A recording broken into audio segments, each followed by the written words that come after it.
Oke. Jadi nanti minggu depan seperti itu kira-kira. Nanti kita akan kuis. Usahakan hadir karena kuisnya nanti live ya. Jadi kalian kita buka Zoom meeting sambil nanti kalian buka kuisis. Seperti itu. Ada pertanyaan sebelum kita masuk ke materi?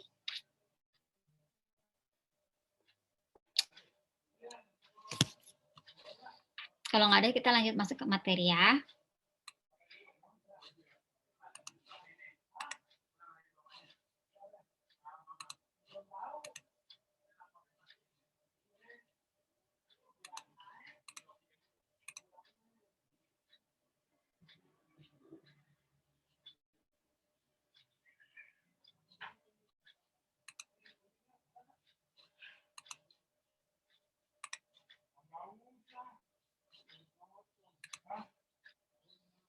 Oke, sudah absen semua, saya lihat sudah sekitar 50.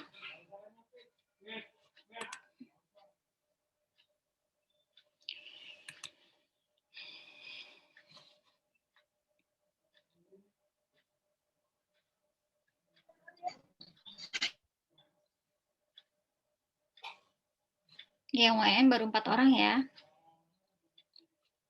Oke, saya tunggu ya sampai selesai materi hari ini, pertemuan hari ini maksimal ya. Kalau lewat dari itu berarti saya anggap tidak hadir.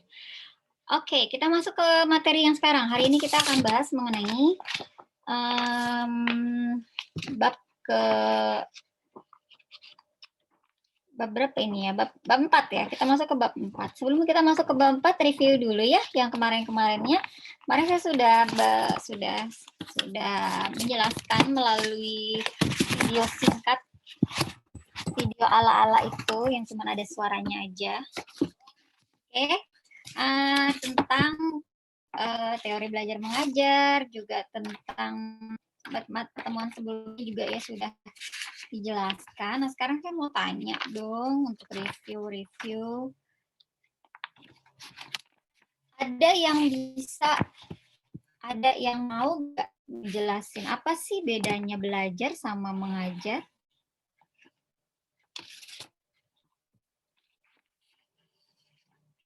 Siapa yang mau menjelaskan bedanya belajar sama mengajar? Ayo.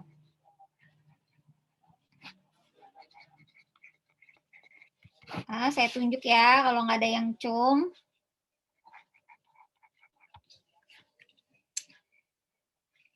Mungkin supaya pagi seger saya panggil nih ya. Ayo repot ya. Ayo. Siapa ya? Saya, Bu. Ya, siapa? Triani. Ya, Triani, coba bisa. Menurut saya, Bu, belajar adalah suatu proses dari yang tidak tahu menjadi tahu, sedangkan mengajar adalah proses transfer ilmu pengetahuan dari orang yang lebih mengetahui ke orang yang masih kurang mengetahui, Kak. Begitu. Oke, bagus, Trian. Terima kasih. Bawaannya bagus. Ada lagi yang mau menambahkan atau memiliki pendapat lain? Saya, Bu. Ya, saya mau. Siapa? Miranda, Bu. Oke, Miranda. Ya baik, terima kasih atas kesempatan yang diberikan. Jadi kalau menurut perspektif saya pribadi bahwa belajar itu adalah ada proses perubahan perilaku di dalamnya. Jadi perubahan perilaku itu terjadi karena ada interaksi dengan misalnya salah satunya dengan lingkungan. Nah, kalau mengajar itu lebih ke tindakan. Jadi bagaimana seseorang dalam perbuatan atau tindakannya itu menyampaikan ilmu pengetahuan yang dia tahu kepada seseorang. Mungkin seperti itu. Oke, bagus Miranda. Tip satu lagi tadi siapa ya? Saya, Bu. Saya, Bu. Ya, oke, Adisa. Ya, sama seperti jawabannya Miranda tadi, belajar itu suatu aktivitas atau perilaku yang berlangsung karena adanya interaksi dengan lingkungan sekitar dan menghasilkan perubahan berupa perubahan tingkah laku gitu. Nah, kalau mengajar itu membimbing agar seseorang itu memiliki pengetahuan dan keterampilan baru. Seperti itu, Bu. Oke, bagus. Sip, kalau gitu. Terima kasih ya, Adisa. Baik, segitu dulu ya. Nanti kita buka sesi tanya jawab lagi. Dari Triani, Miranda, dan juga Adisa, jawabannya ketiganya bagus. Ketiganya juga saling melengkapi. Dan jawabannya tepat gitu. Bahwa itu ya, tadi kalau misalnya belajar itu proses dari yang tidak tahu menjadi tahu. Kemudian juga memberikan perubahan terhadap diri seseorang gitu. Nah, kalau mengajar itu adalah sebuah aktivitas atau tindakan benar tadi yang memberikan atau mengarahkan kepada seseorang atau mentransfer ilmu pengetahuan gitu. Jadi seperti gini, seperti misalnya kalau belajar itu lebih kepada menerima gitu. Jadi apa yang tadinya kita tidak tahu, kemudian kita cari tahu dan kita menerima semua masukan, semua pengetahuan yang kita pelajari tersebut. Nah, kalau mengajar itu lebih kepada memberi. Yang kita miliki, kita ketahui, kita bagikan, kita berikan, kemudian akan menjadi membawa perubahan terhadap diri seseorang. Nah, seperti itu kira-kira perbedaannya. Oke, bagus. Terima kasih yang sudah partisipasi. Nah, kemudian saya juga mau tanya lagi. Kalau dalam belajar tadi kan benar, membawa perubahan ya, membawa perubahan terhadap diri seseorang. Perubahannya itu bisa mempengaruhi 3 aspek. Itu ada aspek kognitif, afektif, dan juga psikomotor. Nah, siapa yang bisa bedain apa itu afektif, kognitif, dan psikomotor? Siapa yang bisa Saya, bantu Ibu. jelasin? Ya, siapa? Eva, Ibu. Oke, Eva, sip, silakan. Coba. Ya, menurut saya tadi kan juga proses belajar itu kan berpengaruhnya kepada 3, kalau menurut domain Bloom itu berpengaruh kepada 3 aspek gitu ya Bu yang tadi Ibu jelaskan. Nah itu ada kognitif, afektif, dan psikomotorik. Nah kalau kognitif itu ranahnya itu di pengetahuan Ibu. Nah sedangkan dia afektif itu dia berpengaruhnya kepada emosi atau perasaan. Nah, sedangkan psikomotorik itu berpengaruhnya kepada tindakan atau perilaku. Begitu, Ibu. Oke, Terima kasih. terima kasih Eva. Ada lagi yang mau nambahin atau yang memiliki mungkin perjawaban berbeda, silahkan.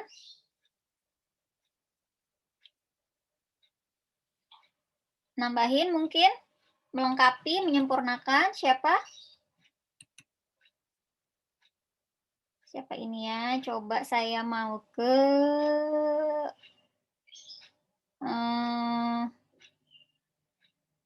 Febri Anggraini. Febri, monitor, standby. Iya, Ibu. Nah, coba kamu tadi menurut kamu jawaban Eva gimana mengenai perbedaan afektif, kognitif, dan psikomotor? Ada yang bisa kamu tambahin nggak? Menurut saya sama sih Bu, kalau kognitif itu kemampuannya lebih kepada pengetahuan. Terus kalau afektif itu lebih ke sikap, terus sama emosi. Kalau yang psikomotor, motorik itu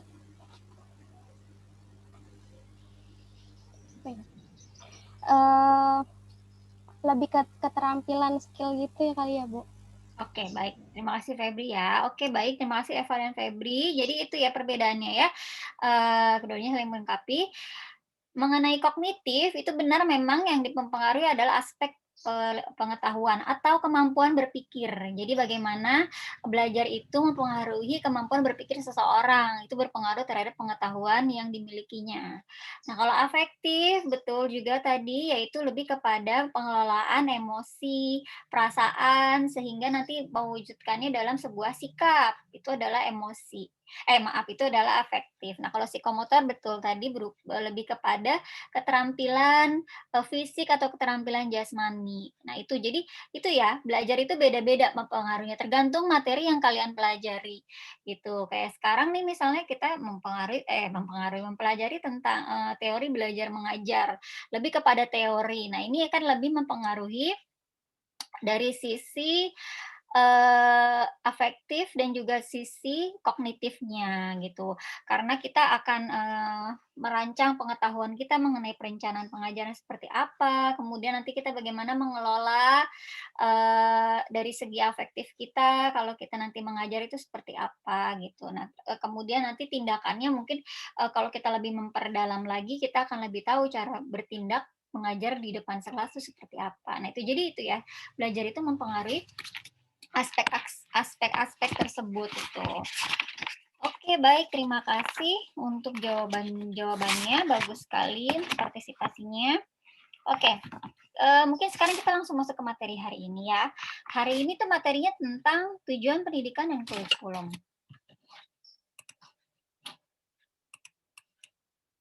Oke.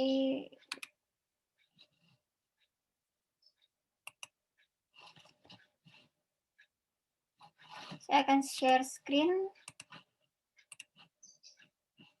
Oke, sudah terlihat? Sudah, Ibu. Sudah, Bu. Baik. Jadi hari ini itu kita masuk ke materi mengenai tujuan pendidikan dan kurikulum. Nah, materi ini nanti hari ini akan kita bahas adalah mengenai tujuan pendidikan nasional, ada juga pengertian dari kurikulum, dan juga bagaimana perkembangan kurikulum di Indonesia. Oke. Jadi tujuan pendidikan nasional itu tertuang dalam Undang-Undang Nomor 2 Tahun 1989. Nah, kalau kalian baca di sini dijabarkan tujuannya. Pendidikan nasional bertujuan untuk satu nih, ada mencerdaskan kehidupan bangsa. Kemudian yang kedua ada mengembangkan manusia Indonesia seutuhnya, yaitu manusia yang beriman dan bertakwa kepada Tuhan Yang Maha Esa dan berbudi pekerti luhur. Kemudian memiliki pengetahuan dan keterampilan, kesehatan jasmani dan juga rohani, kepribadian yang mantap dan mandiri, serta rasa tanggung jawab kemasyarakatan dan kebangsaan. Nah, ini adalah tujuan pendidikan nasional atau tujuan secara umum yang ditetapkan oleh negara. Di bawah dari tujuan pendidikan nasional ini nanti terbagi lagi secara khusus, karena ini adalah tujuan yang umum ya. Nanti kalau secara khusus itu ya ada di bawahnya itu adalah tujuan institusional namanya. Tujuan institusional itu disesuaikan dengan tingkat satuan pendidikan. Misalnya SD, SMP, SMA, itu tujuannya beda-beda lagi. Tapi tentu saja tetap mengacu kepada tujuan pendidikan nasional ini. Itu jadi dijabarin lagi nih dari tujuan pendidikan nasional, dijabarin lagi tujuan institusionalnya apa. Setelah itu dijabarkan lagi secara lebih khusus mengenai tujuan kurikuler. Kalau tadi tujuan institusional berdasarkan satuan pendidikan, nah kalau tujuan kurikuler itu berdasarkan bidang studi atau berdasarkan materi pelajaran mata kuliah pelajaran ya kalau kita di sekolah, berdasarkan mata pelajaran masing-masing, itu namanya adalah tujuan kurikuler. Nah, di bawahnya lagi tujuan kurikuler ada yang lebih spesifik atau lebih khusus lagi, itu adalah tujuan instruksional, yaitu adalah tujuan per sub materi. Jadi ini sudah ada misalnya kayak seperti kita mata kuliah rencana pengajaran secara umumnya tujuannya apa, nanti terbagi lagi setiap sub materi, tujuannya masing-masing itu ada sendiri. Gitu. Kayak sekarang nih kita belajar mengenai tujuan pendidikan dan kurikulum, ya tujuannya adalah agar kita memahami tujuan pendidikan nasional, agar kita memahami mengenai kurikulum, dan agar kita mengetahui perkembangan kurikulum di Indonesia. Nah, seperti itu. Jadi itu adalah tujuan dari pendidikan nasional, baik secara umum maupun secara khusus. Nah, untuk mencapai tujuan tersebut, maka disusunlah sebuah kurikulum. Kalau kalian pasti sudah dengar ya, kurikulum sudah sering dengar ya, walaupun mungkin belum pernah membuat ya. Tapi yang namanya kurikulum ini, di sini nih ada pengertiannya adalah seperangkat rencana dan peraturan. Di dalamnya ada tujuan, isi, dan bahan pelajaran serta cara yang digunakan sebagai pedoman penyelenggara kegiatan pembelajaran untuk mencapai tujuan pendidikan tertentu. Jadi untuk mencapai tujuan ini ya disusunlah sebuah kurikulum. Oke, untuk menyusun kurikulum harus memperhatikan beberapa asas. Kalau kita lihat di sini asasnya ada 4 ya. Yang pertama itu adalah asas filosofis. Itu artinya adalah bahwa ketika menyusun kurikulum harus mempertimbangkan tujuan pendidikan itu dan juga apakah sudah sesuai dengan tujuan pendidikan nasional dan juga apakah sesuai dengan filsafat negara. Itu adalah secara asas filosofis. Yang kedua adalah ketika menyusun kurikulum itu harus memperhatikan asas sosiologis. Asas sosiologis itu artinya harus disesuaikan dengan 1, kebutuhan masyarakat. 2, kebudayaan.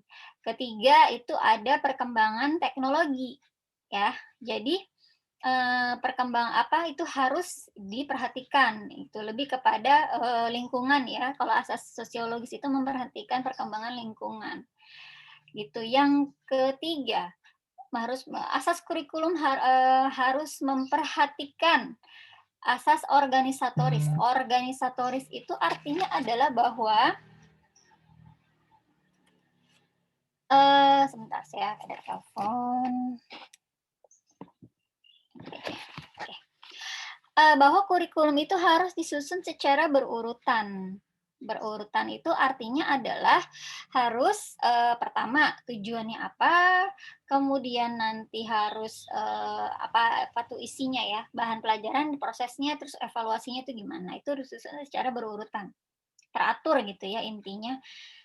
Kemudian yang keempat asas psikologis gitu. Psikologis itu artinya adalah harus mempertimbangkan kondisi perkembangan peserta didik. Harus tahu ini peserta didiknya siapa dan harus disesuaikan gitu. Ya misalnya anak SD, anak SMP, kondisi psikologisnya kan berbeda. Kebutuhannya masing-masing berbeda, karakternya juga berbeda. Nah, itu harus makanya dibedakan. Makanya tadi tujuannya pun berbeda ya, sesuai dengan tingkat satuan pendidikan. Ada untuk yang sekolah biasa dan sekolah luar biasa itu kan beda-beda. Makanya disusun kurikulumnya juga berbeda sesuai dengan keadaan perkembangan peserta didiknya. Komponen kurikulum jadi apa aja sih dalam kurikulum isinya itu? Oke, nih tadi yang saya bilang nih, nanti disusun nih secara berurutan atau secara teratur. Yang pertama harus ada tujuan, itu udah pasti ya, tujuan apa yang harus bisa yang akan capai. Kemudian bahan pelajaran ini buku apa yang digunakan sebagai sumber, kemudian pendukungnya apa saja, misalnya sarana dan prasarananya yang mendukung untuk pelajaran. Kemudian proses belajar mengajar, prosesnya gimana, metode yang kalian gunakan itu apa untuk mengajar sehingga mencapai tujuan. Kemudian evaluasi ini penting ya. Evaluasi ini sama saja dengan penilaian. Kenapa penting? Karena dengan evaluasi kita mengetahui sejauh mana kemampuan peserta didik menerima dan mencerna materi pelajaran dan juga sejauh mana tujuan tercapai. Gitu. Jadi ini adalah komponen utama dari penyusunan kurikulum. Oke. Bagaimana kurikulum di Indonesia? Kurikulum apa yang berlaku di Indonesia saat ini? Kita mulai dulu dari tahap perkembangannya ya. Di sini kita mulai dari tahun 1975. Walaupun sebenarnya sebelum ini juga sudah ada kurikulum gitu, tapi karena terlalu lama ya, jadi kita mulai dari 1975 sesuai dengan yang ada di buku. Lumayan ya, agak lama juga nih ya. 1975 ini. Oke, jadi metode kurikulum 1975 ini adalah kurikulum yang sangat menekankan kepada tujuan yang ingin dicapai. Dalam kurikulum ini, tujuan itu nanti dijabarkan menjadi yang namanya TIU dan TIK. TIU itu adalah tujuan instruksional umum, TIK itu adalah tujuan instruksional khusus.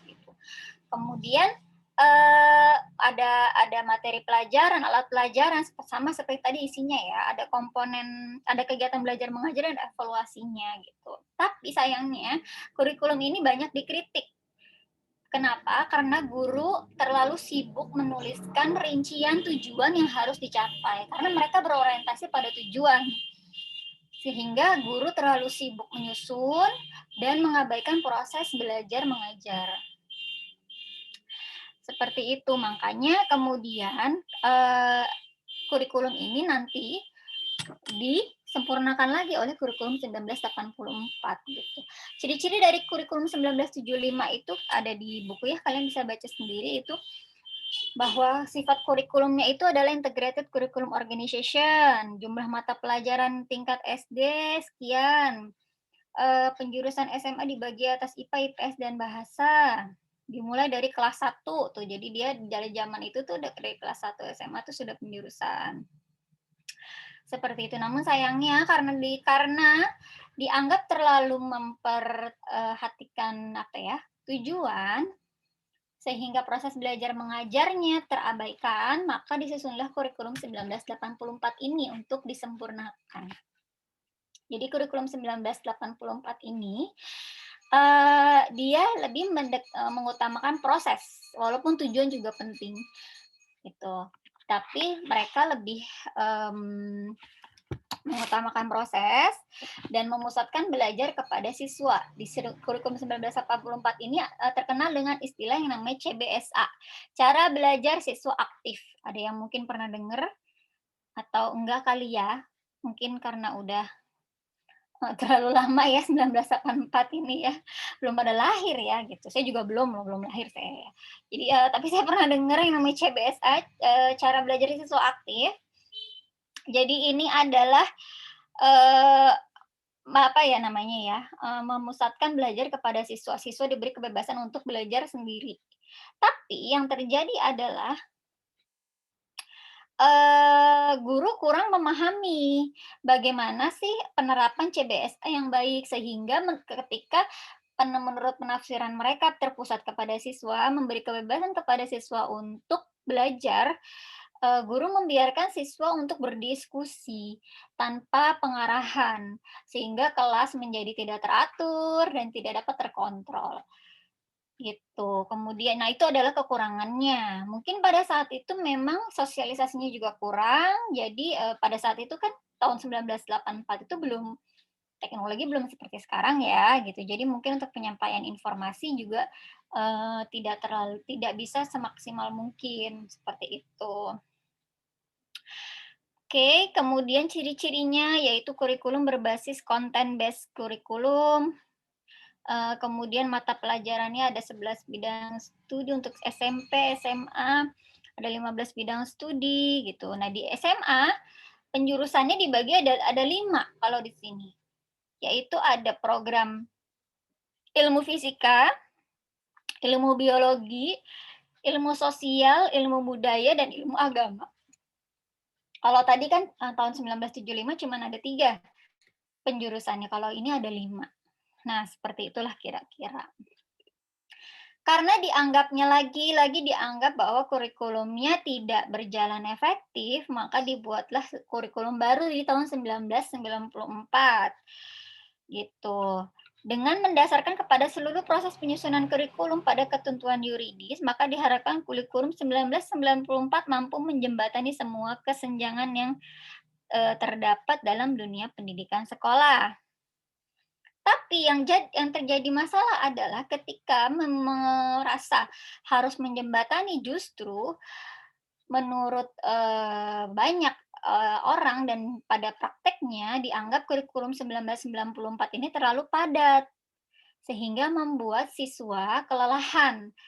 Siswa menjadi kelelahan belajar, kemudian tidak tercapai justru tujuannya karena nilai-nilai justru merosot, seperti itu. Jadi bebannya terlalu berat, membuat mahasiswa itu tidak semangat untuk belajar, seperti itu. Karena dia penggabungan nih dari 1984 dengan 1975. Itu makanya kurikulumnya menjadi lebih padat.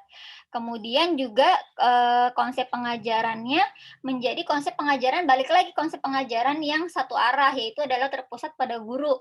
Dimana kalau satu arah itu kan cuma dengerin guru ceramah, seperti itu ya. Nah, tidak membiarkan siswa melakukan diskusi, karena dianggapnya kalau melakukan diskusi itu akan memakan banyak waktu, sehingga tujuan yang banyak itu tidak tercapai. Gitu.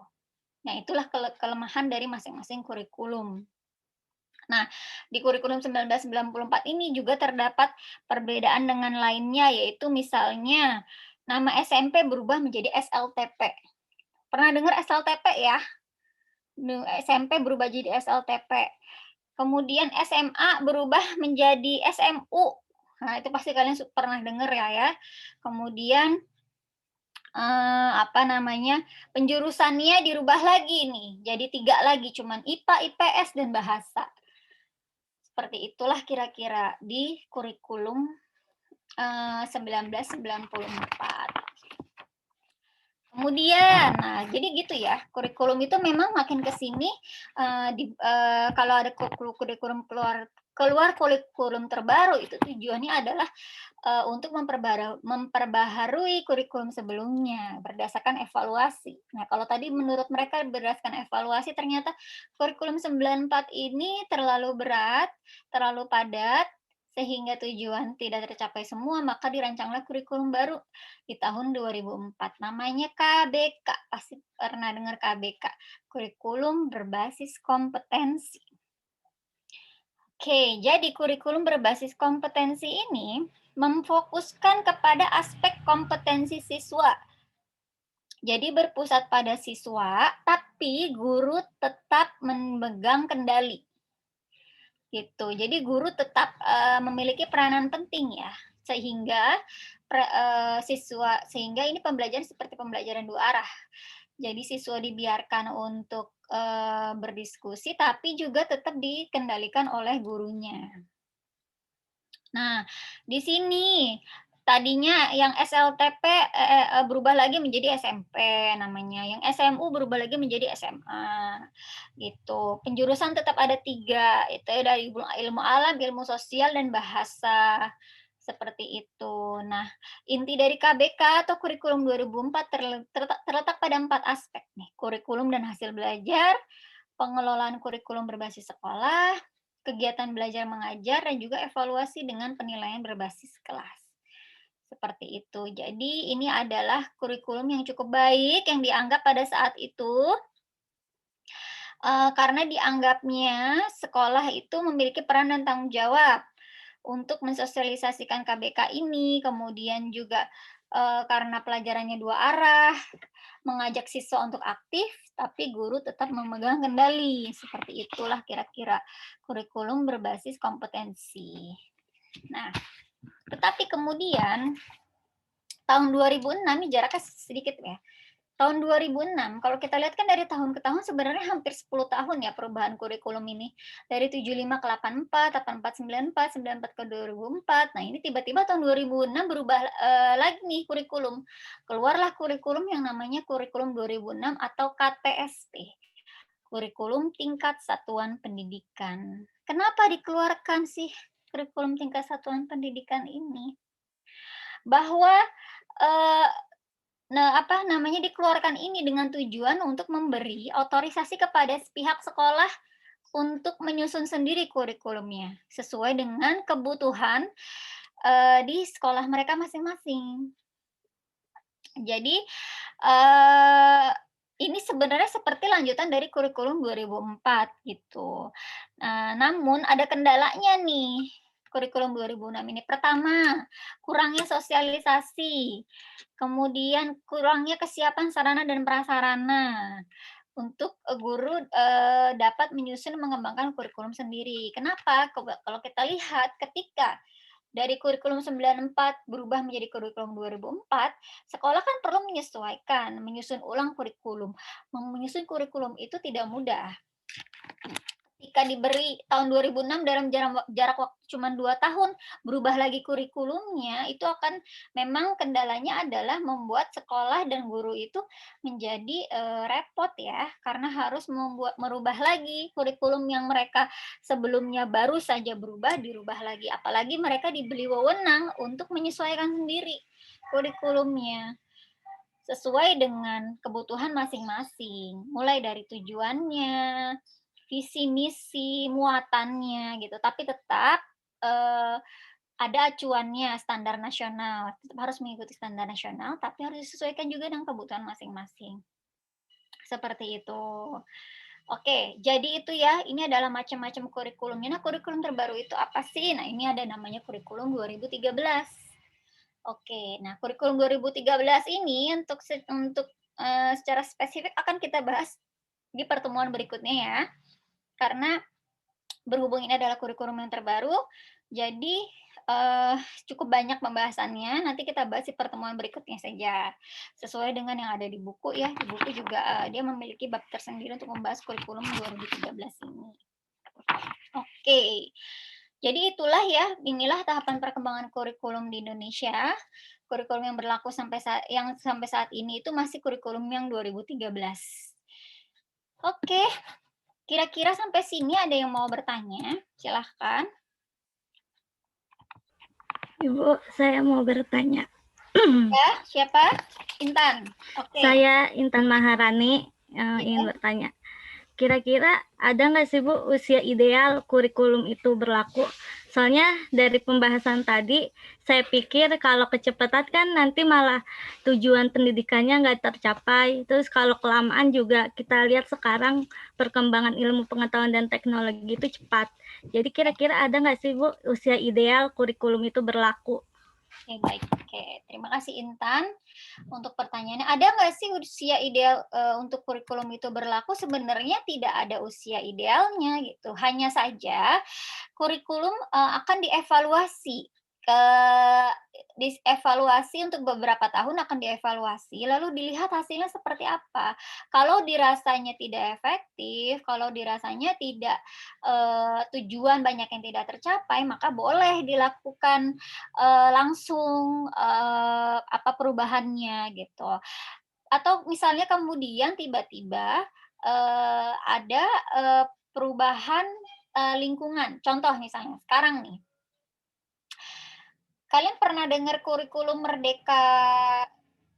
kurikulum Merdeka Belajar?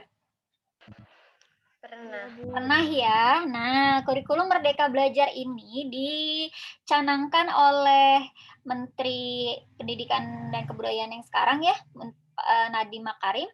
Nah, itu kan kalau kita lihat kurikulum sebelumnya kita memang berlakunya kurikulum 2013. Nah, menurut Nadiem, kurikulum 2013 ini sudah terlalu lama dan tidak mengikuti perkembangan zaman sekarang. Di mana zaman sekarang itu harus lebih diperhatikan yang namanya karakter dari siswa masing-masing.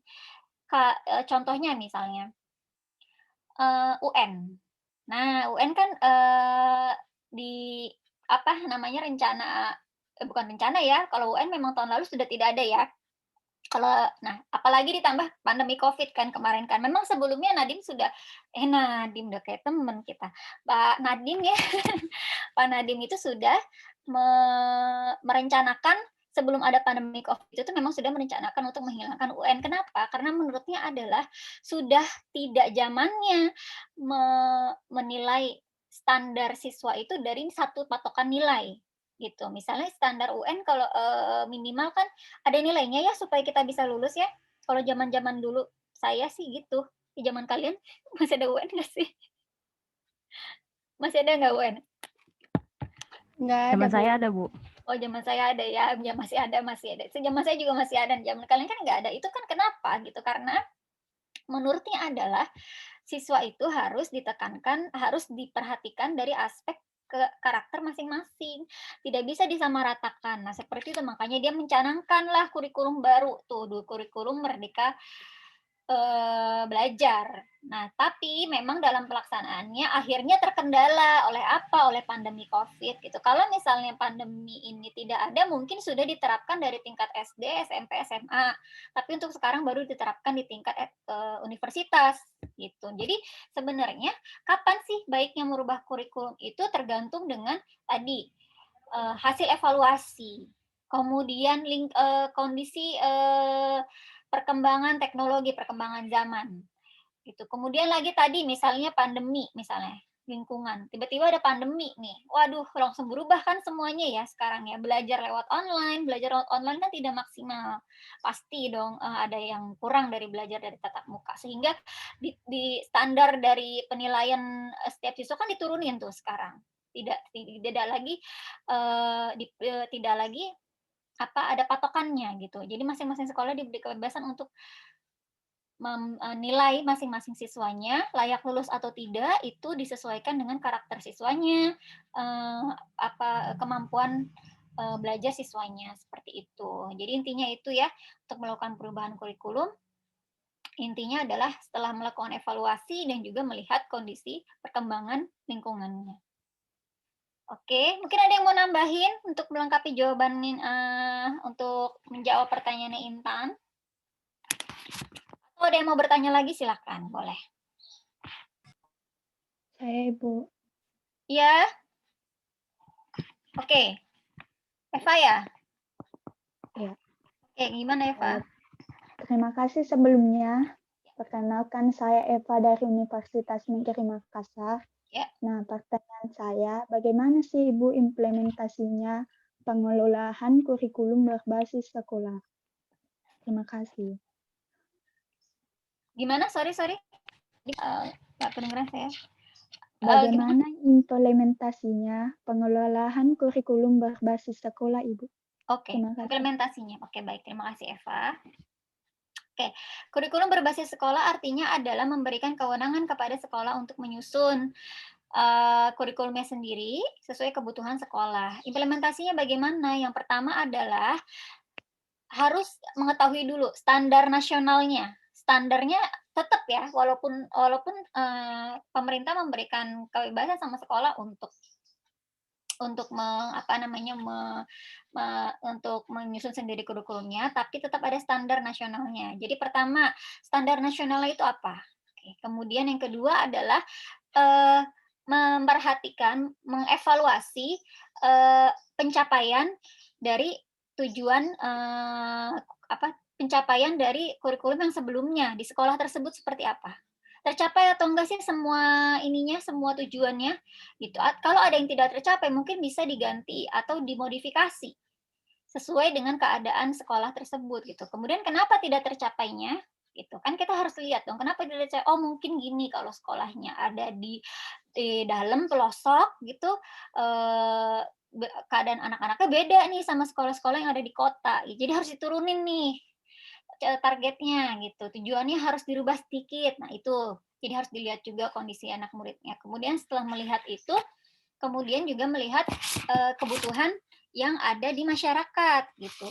Tapi tidak terlepas dari itu ya. Kita harus tetap melihat lingkungan itu seperti apa. Masyarakat itu zaman sekarang itu membutuhkan anak-anak itu menguasai materi apa saja sih gitu. Keterampilan apa saja itu harus dibutuhkan. Kemudian disusunlah biasanya bersama guru-guru menyusun masing-masing sesuai dengan tingkatan sekolahnya. Masuk tingkatan sekolahnya. Misalnya SMP ada kelas 1, kelas 2, kelas 3 itu masing-masing beda-beda lagi. Nah, kemudian gurunya disosialisasi, diberikan pemahaman, diberikan pelatihan untuk menyusun kurikulum. Kemudian setelah kurikulumnya jadi, biasanya sekolah itu mengundang asesor untuk menilai kurikulum mereka. Atau misalnya kalau guru-gurunya kurang paham cara menyusun kurikulumnya, itu sekolah akan mengadakan pelatihan, mengundang asesor-asesor gitu. Nanti akan diberi sosialisasi, dipandu cara menyusun kurikulumnya. Nanti guru akan menyusun kurikulum, lalu kemudian bisa juga nanti dinilai oleh asesor bagaimana nih hasil kurikulumnya, apakah baik, apakah sudah sesuai tujuannya, dan apakah bisa langsung diimplementasikan. Biasanya seperti itu cara pengimplementasiannya. Oke. Gimana Eva? Iya Bu, terima kasih atas Oke, pemahaman. ada lagi yang mau nambahkan? Mungkin jawaban saya kurang sempurna, mungkin bisa ditambahkan, atau ada juga yang mau bertanya lagi. Siapa? Ibu saya, Bu. Ya, Maria ya. Maria? Oke, silakan Maria.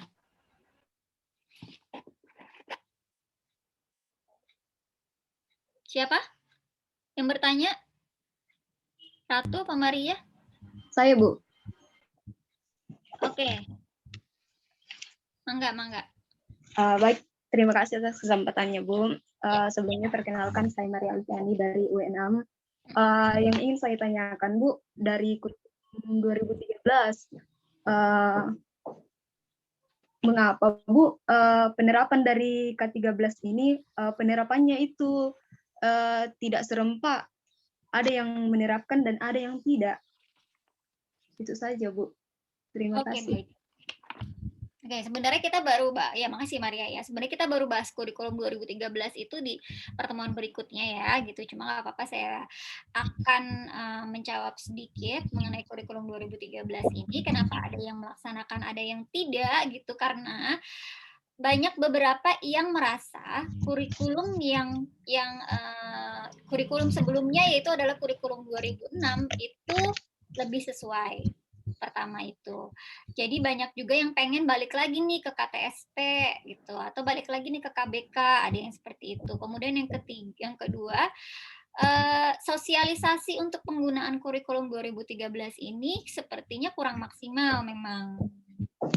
Jadi dianggapnya bahwa hampir sama nih dengan kurikulum 2006 yang sebelumnya gitu. Jadi memang pengawasan dari pemerintah untuk penggunaan kurikulum 2013 ini belum terlalu ketat seperti itu. Makanya banyak yang ada beberapa yang tidak menerapkan, ada juga yang menerapkan gitu. Tapi intinya sebenarnya ketika kita sekolah melakukan evaluasi, sekolah itu boleh menyesuaikan kurikulum mereka sendiri gitu. Karena kan tadi diberi kebebasannya di kurikulum 2006 itu untuk menyesuaikan dengan mereka sendiri gitu. Tapi kalau memang tidak sesuai pencapaiannya, boleh digunakan kurikulum terbaru, atau misalnya menurut mereka pencapaiannya sesuai kok, ini tujuannya semua gitu. Jadi kenapa kita harus merubah kurikulum lagi gitu? Ya mungkin tidak semua diaplikasikan kurikulum 2013 ini, tapi ada beberapa yang mereka sesuaikan. Itu sih intinya. Nanti pertemuan berikutnya kita bahas lebih lanjut ya. Iya, Bu. Karena kita ada satu di pertemuan berikutnya membahas tentang kurikulum 2013 ini. Oke, ada lagi? Ibu, saya mau bertanya? Ibu, saya pengen tanya. Ya, siapa? Suci, Ibu. Suci, oke. Gimana sih? Ya, tadi kan kita bahas kurikulum tahun 2004 dan 2006 ya, Bu. Ya. Mengapa kurikulum itu pada tahun 2004 ditinjau kembali dan dikembangkan, padahal di kurikulum 2004 sudah bagus, tapi malah di kurikulum 2016 kita jadi terkendala dengan kurangnya sosialisasi dan terkendala sarana dan prasarana, Bu. Terima kasih, Bu. 2006 maksudnya? 2006 atau 2013? Iya, Ibu. 2006. Oke, baik. Terima kasih ya, Suci, untuk pertanyaannya. Kenapa sih dibuat lagi yang namanya kurikulum 2006 ini gitu? Sebenarnya kurikulum 2006 ini tadi saya bilang ya, dia itu masih kelanjutannya dari kurikulum 2004, makanya jaraknya juga hanya sedikit. Kurikulum 2006 ini karena di kurikulum 2004 sudah bagus, yaitu adalah kurikulum berbasis kompetensi. Banyak juga sekolah yang lebih memilih kurikulum 2004 dibanding 2006 gitu.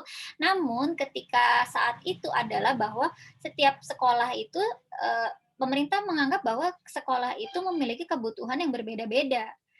Maka diputuskanlah tahun 2006 itu, ya sudah, silakan sekolah membuat kurikulum sendiri. Basisnya masih menggunakan kurikulum 2004, tapi dapat disesuaikan dengan kebutuhan masing-masing gitu. Makanya namanya KTSP, kurikulum tingkat satuan pendidikan. Sekolah dikasih wewenang untuk menyusun sendiri karena diharapkan dengan begitu semoga semua tujuan menjadi tercapai, bahkan meningkat seperti itu. Makanya dicanangkan lagi kurikulum 2006 ini, bukan juga karena kurikulum 2004 ini tidak baik, seperti tidak bagus ya gitu, karena sudah bagus lalu maka dilanjutkan lagi supaya lebih bagus gitu intinya. Cuman karena jaraknya cuma sebentar, cuma 2 tahun, jadi memang banyak sekolah yang kesulitan menyesuaikan. Nah, ada yang masih berkutat dengan kurikulum 2004, masih menyesuaikan, tiba-tiba berubah lagi. Nah, itu sebenarnya kendalanya di situ aja sih, karena jaraknya terlalu dekat, jadinya merasa kesulitan. Karena nyusun kurikulum itu memang nggak mudah ya, gitu. Saya aja dosen juga kan memang harus membuat kurikulum sendiri ya, itu juga merasa memang membuatnya tidak ini ya, tidak semudah itu gitu. Apalagi kalau ada perubahan kemarin dari kurikulum reguler ke kurikulum Merdeka Belajar gitu, itu kita satu kampus itu sampai mengadakan seminar, pelatihan, kemudian dipantau pembuatan kurikulumnya, kemudian dinilai apakah sudah sesuai dengan kurikulum Merdeka Belajar seperti itu gitu. Jadi memang tidak semudah itu gitu. Kurikulum itu disusun gitu. Tujuannya sih sebenarnya untuk menyempurnakan, melanjutkan dari 2004 ini, dari yang berbasis kompetensi menjadi lebih sempurna lagi karena disesuaikan dengan kebutuhan sekolah masing-masing gitu. Ada yang mau nambahin? Atau ada yang mau nanya lagi? Saya Ibu. Farah mau nanya. Saya Bu. Siapa duluan ya? Hana Bu. Farah Bu. Kayaknya itu apa namanya? Siapa? Hana Bu. Ya. Hana apa siapa nih yang mau duluan? Ya boleh Hana, boleh. Saya mau nanya Bu, jadi kan sesuai dengan tujuan pendidikan nasional itu salah satunya mencerdaskan kehidupan bangsa. Nah, di zaman sekarang ini, bahkan dari beberapa tahun yang lalu, itu munculnya sekolah internasional dengan menggunakan kurikulum internasional seperti kurikulum IB namanya, jadi internasional buat di Inggris gitu Bu. Nah, itu apakah tidak mengganggu kurikulum yang ada di Indonesia Bu? Oke. Baik, tadi siapa? Hana ya? Iya Bu. Terima kasih Hana ya untuk pertanyaannya. Oke, kira-kira mengganggu nggak sih? Coba yang lain, ada yang mau menjawab duluan? Mengganggu nggak sih kurikulum internasional itu? Saya Bu. Nurwahyuni ya? Iya Bu. Yuk, coba menurut Nurwahyuni gimana? Ganggu nggak sih kurikulum internasional itu? Baik, terima kasih. Kalau menurut saya pribadi Bu, kurikulum internasional itu tidak mengganggu kurikulum nasional. Kenapa? Karena saat kurikulum internasional ini diterapkan, ini tidak menggeser sama sekali kurikulum nasional. Bahkan menurut saya, dengan adanya kurikulum internasional ini bisa mengupgrade kemampuan siswa-siswa Indonesia untuk lebih go internasional lagi. Menurut saya seperti itu, Bu. Terima kasih. Oke, terima kasih Wahyuni jawabannya. Ada lagi yang mau nambahin? Tadi siapa?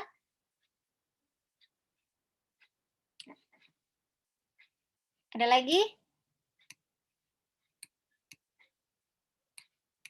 Oke, gini ya. Jadi benar tadi menurut Wahyuni sebenarnya kurikulum internasional itu tidak mengganggu. Tujuannya apa? Tujuannya adalah justru menyesuaikan kebutuhan ya secara global gitu. Nah, sekarang aja kalau kita lihat nih ya, kalau kita lihat di UNJ sendiri deh. UNJ sendiri itu salah satu tujuannya itu adalah untuk bersaing secara global. Nah, untuk bersaing secara global itu tidak mudah. Kenapa? Karena banyak dipengaruhi oleh pengaruh dari luar, terutama misalnya contoh penggunaan bahasa Inggris. Ya, kalau zaman dulu mungkin kita pikir bahasa Inggris nggak terlalu penting, tapi zaman sekarang bahasa Inggris itu penting banget. Kenapa? Perusahaan multinasional itu sekarang salah satu syaratnya adalah penggunaan bahasa Inggris. Perusahaan multinasional itu kan global ya, internasional ya, dia cabangnya banyak. Rata-rata direkturnya bahkan orang luar negeri gitu. Kalau kalian tidak menguasai bahasa Inggris, kalian tidak akan diterima. Seperti itu. Nah, jadi sebenarnya tujuan dari kurikulum internasional ini adalah untuk menyesuaikan dengan kebutuhan secara global. Kurikulum kita tidak menyesuaikan. Kurikulum kita sekarang menyesuaikan. Sekarang mengikuti perkembangan zaman. Oleh karenanya, makanya si Menteri Nadiem Makarim mencanangkan yang namanya kurikulum Merdeka Belajar. Tujuannya adalah itu untuk siswa dan mahasiswa lebih punya kebebasan menguasai keterampilan atau pengetahuan sesuai dengan minat mereka, sesuai dengan kemampuan mereka, dan juga sesuai dengan kebutuhan perkembangan zaman, terutama secara global. Seperti itu. Jadi itu ya, Suci tadi. Hana ya. Jadi itu Hana ya, sebenarnya tidak mengganggu. Justru dia akan menyokong, support untuk kita dapat lebih mencapai standar global, standar dunia gitu ya, gitu. Terutama itu tadi saya bilang, makanya penggunaan bahasa Inggris itu penting gitu. Kalau sekarang kalian belum bisa bahasa Inggris, usahakan bisa bahasa Inggris gitu. Kenapa? Soalnya nanti itu akan bermanfaat banget untuk kalian, baik nanti kalian jadi guru ataupun kalian jadi kerja di kantoran gitu. Contohnya gini deh, sekolah pesantren aja sekarang bilingual ya, bahasa Arab, bahasa Inggris, ya kan? Tujuannya apa? Tujuannya itu supaya nanti tidak kalah dengan orang-orang luar, orang-orang global gitu, orang-orang internasional. Ada juga bahkan sekarang sekolah itu nggak cuma bahasa Inggris, tapi bahasa Cina wajib. Bahasa Cina. Bahasa Inggris, bahasa Cina gitu. Kenapa? Karena dianggap Cina itu adalah sudah mengglobal, sudah mulai menguasai dunia gitu. Jadi banyak yang menerapkan kurikulum itu di dalamnya.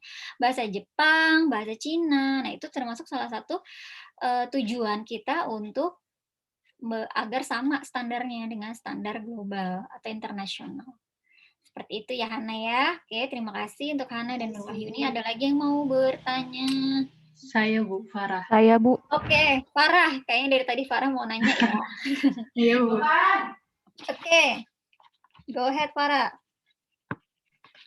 Dalam penyusunan kurikulum, itu boleh gak sih Bu, Indonesia mencontoh kayak Finlandia ataupun Jepang? Contohnya tuh Finlandia nggak pernah ngasih tugas rumah, terus mereka lebih ke mengasah keterampilan mereka, sehingga sumber daya yang dihasilkan pun juga lebih terampil gitu Bu. Oke. Terima kasih. Ya, terima kasih Farah. Boleh nggak sih kita mencontoh dari negara luar? Ya boleh. Makanya banyak yang namanya melakukan studi banding. Ya, kalau kalian pernah dengar studi banding, misalnya contoh beberapa orang dari departemen Kementerian Pendidikan dan Kebudayaan melakukan studi banding ke luar negeri misalnya gitu tuh sebenarnya tujuannya bukan buat jalan-jalan, tapi mereka studi banding itu selain untuk melihat proses belajar mengajar mereka juga untuk menanyakan kurikulum yang dipakai di sekolah-sekolah tersebut. Misalnya contoh tadi katanya Finlandia atau Jepang atau misalnya British, Inggris gitu ya. Yang memang terkenal lembaga pendidikannya bagus-bagus, itu tentu saja kita melakukan studi banding. Kita lagi, bukan saya, maksudnya Indonesia ya. Pede banget kita. Indonesia tuh melakukan studi banding, lalu kemudian mereka mempelajari, membandingkan nih dengan yang di Indonesia seperti apa. Apakah langsung diaplikasikan? Tentu saja tidak semuanya diaplikasikan. Kenapa? Karena perbedaan ketersediaan sumber daya dan sarana dan prasarana. Kita beda lah ya sama Finlandia. Finlandia negara maju. Semua teknologinya sudah tinggi. Kalau negara itu negara maju, bukannya saya meremehkan Indonesia, bukan. Artinya adalah bahwa standar sumber dayanya, standar sarana prasarananya juga pasti lebih tinggi dari Indonesia. Maka tidak semua bisa kita implementasikan. Tapi ada beberapa yang bisa kita implementasikan, itu bisa disesuaikan. Seperti itu. Jadi boleh-boleh saja mencontoh dan ada beberapa yang memang sudah disesuaikan. Tapi tentu saja tadi yang tadi saya bilang, kita harus memperhatikan juga sarana dan prasarana di Indonesia seperti apa, sumber dayanya seperti apa, kemudian lingkungannya juga seperti apa. Seperti itu. Oke, Farah? Ada yang mau nambahin? Iya, Bu, terima kasih. Atau ada yang mau tanya lagi? Saya, Bu. Iya, siapa? Ratu, Bu. Oke, Ratu. Gimana, Ratu? Saya mau tanya kan kalau di kurikulum itu misalnya kayak kurikulum 2013 gitu ya, Bu. Lebih fokusnya sama siswanya. Jadi siswanya lebih aktif gitu, Bu. Nah, itu kan diterapin kayak di semua mata pelajaran gitu ya, Bu. Apakah itu menjadi salah satu faktor gitu, Bu? Kenapa kurikulum ini selalu berubah-ubah gitu, Bu? Karena menurut saya tiap mata pelajaran mungkin bakalan seharusnya beda gitu, Bu. Apa cara belajarnya gitu. Mungkin ada yang emang harus pakai diskusi, ada yang emang ceramah gitu, Bu. Oke. Baik kalau begitu ya. Terima kasih Ratu. Jadi gini ya. Ketika sebuah kurikulum itu memusatkan belajar kepada siswa, itu bukan berarti aspek dari ceramah guru itu tidak ada. Itu tetap ada porsinya masing-masing. Seperti itu. Jadi tidak semuanya plek diskusi siswa.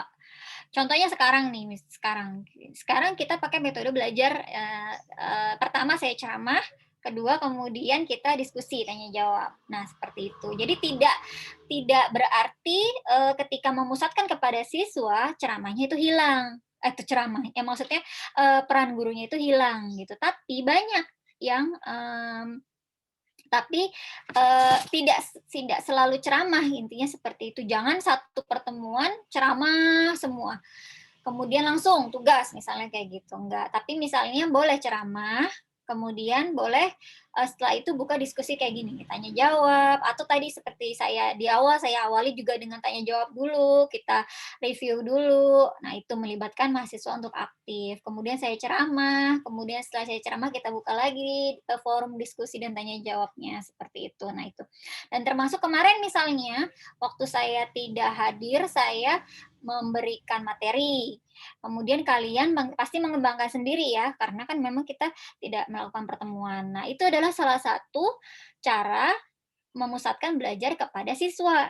Mengembangkan sendiri, tapi tetap diarahkan gitu. Benar sih tadi, ada beberapa mata pelajaran yang memang tidak bisa membiarkan mahasiswa untuk diskusi. Ya, memang tidak. Tapi kan bisa dikasih soal pemecahan kasus. Contoh misalnya akuntansi. Akuntansi itu kalian pasti sering dikasih soal untuk melakukan pemecahan kasus. Nah, ketika kalian diberikan soal untuk dikerjakan, kemudian itu kan melatih kalian untuk apa? Untuk memecahkan masalah, kemudian mengambil keputusan. Nah, itu juga sebenarnya salah satu cara membuat belajar berpusat pada siswa. Seperti itu.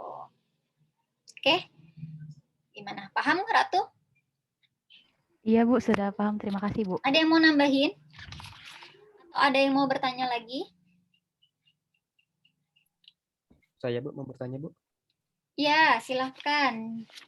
Chef Saifuddin ya? Iya, Saifuddin. Oke, gimana Saifuddin?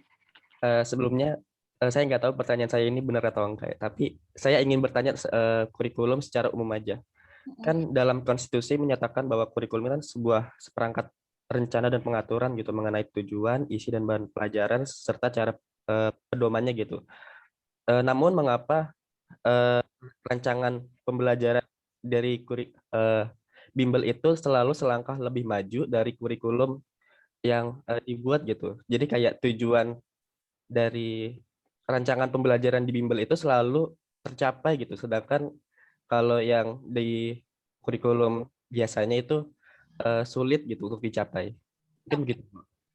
Oke, baik. Makasih ya untuk Saifuddin. Oke, kita bicara sekarang tentang kurikulum yang diterapkan di sekolah sama yang diterapkan di bimbel, berarti gitu ya. Alright, jadi gini ya bedanya.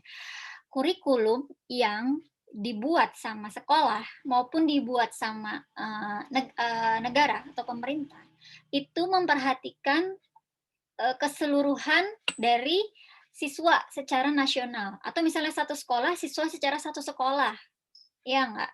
Nah, tapi kalau misalnya yang di bimbel kan beda tujuannya. Tujuannya adalah untuk yang ada di kelas itu. Mereka lebih fokus. Kenapa? Karena yang ditangani tidak banyak. Tapi kalau sekolah yang ditangani satu sekolah, kurikulum yang diciptakan harus mengampu satu sekolah. Kalau kenapa ada yang tidak tercapai? Karena siswanya banyak dan beragam. Sementara siswa yang masuk bimbel itu kan tidak semua dari siswa satu sekolah itu masuk ke bimbel, ya enggak? Nah, itu ya, mereka lebih fokus mengajarnya. Ketika ada satu anak nih, paling kalau di bimbel misalnya, satu kelas 20 orang maksimal. Ada juga yang maksimal 10 orang. Kan mengajar lebih fokus. Ketika ada satu anak yang tidak tercapai, akan dibantu tuh gimana pun caranya. Gitu. Orientasinya juga beda. Orientasinya apa? Orientasinya biasanya selain memang membantu siswa, kan juga mereka ada orientasi dari sisi materi dong ya. Bimbel itu mau nggak mau ya, bukannya saya juga dulu pernah ngajar di bimbel, tapi juga kita kan ngejar pencapaian materi. Jadi gimana pun caranya, ya udah ayo siswa itu diperhatikan banget sampai mana nih mereka mencapainya. Ada yang kurang atau enggak? Kalau perlu diberikan secara khusus secara private pengajarannya. Tapi kalau satu sekolah tidak. Satu sekolah ya dilihat semuanya satu sekolah. Bukan berarti ada satu anak yang nggak bisa terus dibiarin gitu aja kan enggak berarti seperti itu gitu. Tapi mereka lebih kepada tujuan secara institusionalnya tercapai seperti itu. Makanya kenapa di bimbel itu terlebih mudah dicapai ya karena mahasiswanya sedikit dan tertentu. Tapi kalau misalnya satu sekolah atau satu negara siswanya umum dan banyak gitu. Oke, Saifuddin. Ada yang mau nambahin mungkin? Saya mau coba nambahin. Iya, boleh. Kalau dari lingkungan sih bisa diperhatikan ya, bimbel itu nggak bisa disamakan sama sekolah, karena kalau di sekolah itu lebih mengutamakan proses. Terus kalau di bimbel itu utamain tujuan. Apapun, kayak tadi Bu Dwi bilang, apapun caranya yang penting tujuannya tercapai di bimbel. Kalau di sekolah itu proses, jadi nggak bisa gitu disamain antara kurikulum sekolah dengan kurikulum bimbel.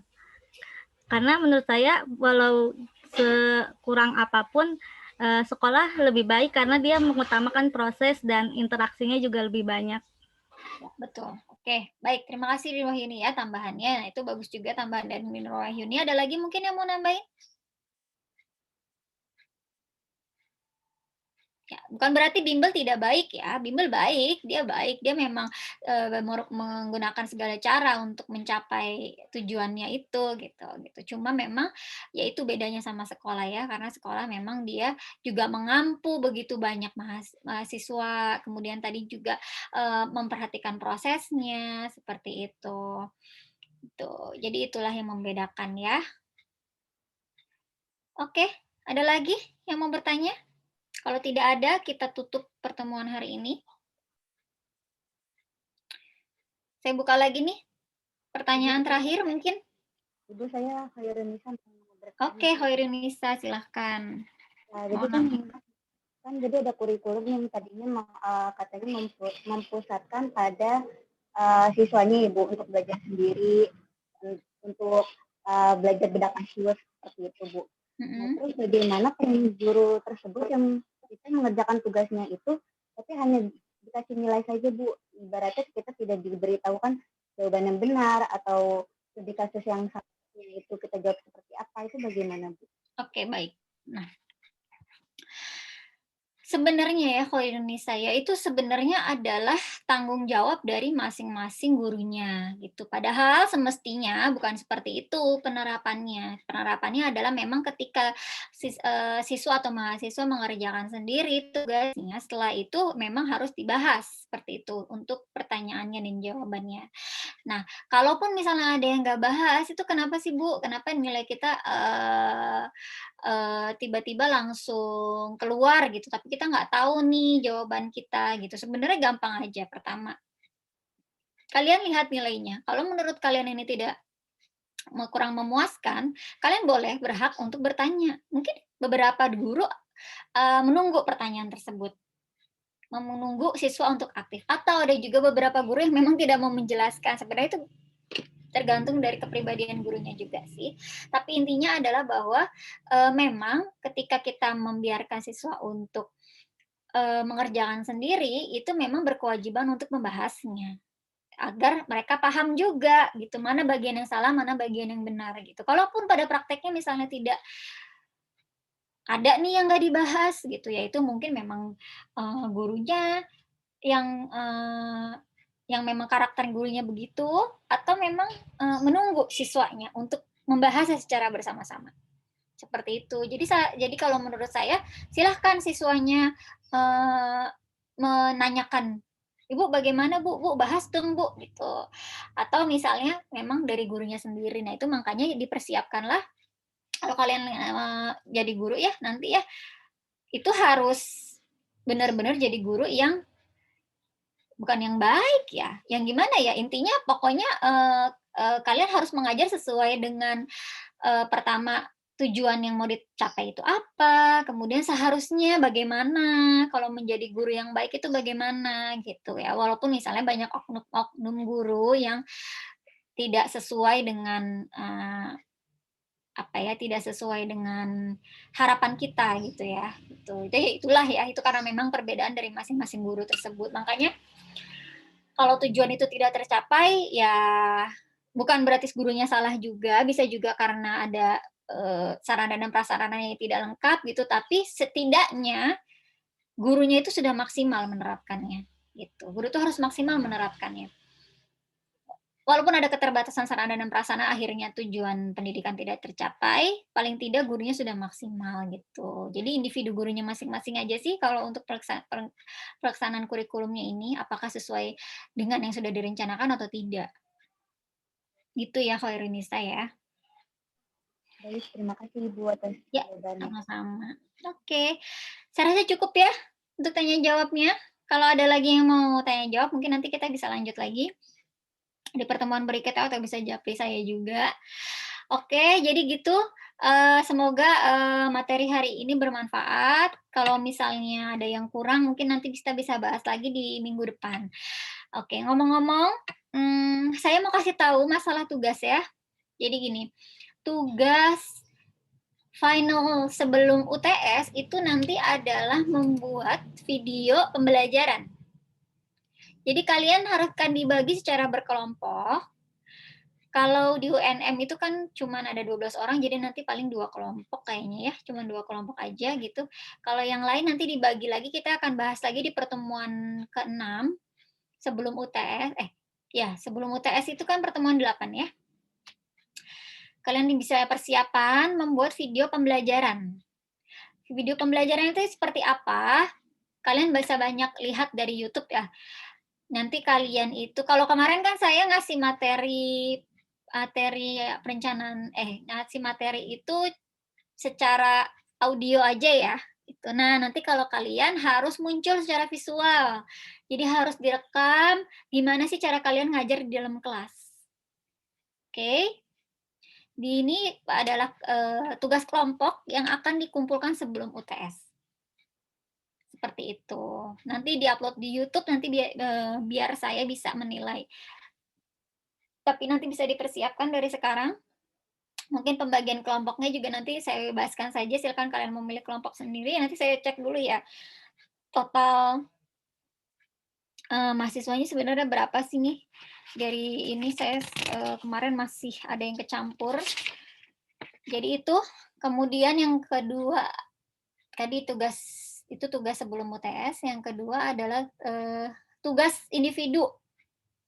Tugas individunya masih saya kumpulkan sampai dengan besok mau pertemuan minggu depan ya, karena saya memang jujur belum sempat menilai terlalu banyak yang harus saya lakukan gitu, tapi yang belum mengerjakan silakan masih diberi kesempatan sampai dengan pertemuan minggu depan. Ya, saya terakhir akan menilai, terakhir saya terima di hari Minggu. Jadi mungkin ada dari kalian ada yang belum atau lupa mengerjakan, kalau nggak salah kita ada 2 tugas ya, tugas 1, tugas 2. Nah, kalau ada yang merasa belum mengerjakan, saya masih memberi waktu. Gitu, karena saya akan melakukan penilaian di minggu ini. Nanti saya akan bahas minggu depan, kira-kira siapa aja yang belum. Kemudian kalian boleh mempersiapkan diri juga untuk kuis minggu depan. Ya. Kira-kira itu. Jadi nanti sebelum UTS bikin video pembelajaran. Nanti mungkin sebelum UAS itu membuat RPP dan silabus kayaknya. Kalau sama Bu Ati ya. Nanti kan setelah UAS sama Bu Ati ya, bukan sama saya. Itu nanti lanjutin sama Bu Ati gitu. Tapi nanti sampai dengan UTS saja. Oke. Ada pertanyaan lagi? Kita lumayan lah ya pertemuan hari ini ya, 1,5 jam. Saya rasa sudah cukup. Kalau ada yang masih mengganjal, ada pertanyaan yang masih mengganjal, boleh disimpan untuk minggu depan, karena minggu depan kita ketemu lagi di Zoom meeting, karena kita mau quiz juga. Tolong dipelajari materinya. Saya sudah share di Sibering juga. Oke. Kalau nggak ada, kayak sudahi ya hari ini ya. Pertemuan hari ini kita sudahi. Minggu depan kita ketemu lagi jam 8, kuis, dan juga ada pembahasan materi dulu. Oke, saya mohon maaf ya kalau misalnya ada kesalahan, ada kekurangan. Dan jangan lupa jaga terus kesehatan, jangan lupa prokesnya kalau mau pergi-pergi, kemudian juga silakan persiapkan diri untuk kuis. Nggak usah deg-degan amat kuisnya. Kuisnya cuman gampang, PG-nya cuma 10, esainya cuma 2. Ya paling sambil merem bisa lah ya. Bisa salah contreng tak kalau merem. jangan merem. Pokoknya itu kuisnya di Quizizz gampang kok. 1 pertanyaan 1 menit mah bisa lah cincai. Oke? Okay, that's for today. Thank you for join this class. Cuelah Ibu sok Inggris. Mentang-mentang tadi lagi bahas kurikulum internasional, ini sok Inggris gitu. enggak.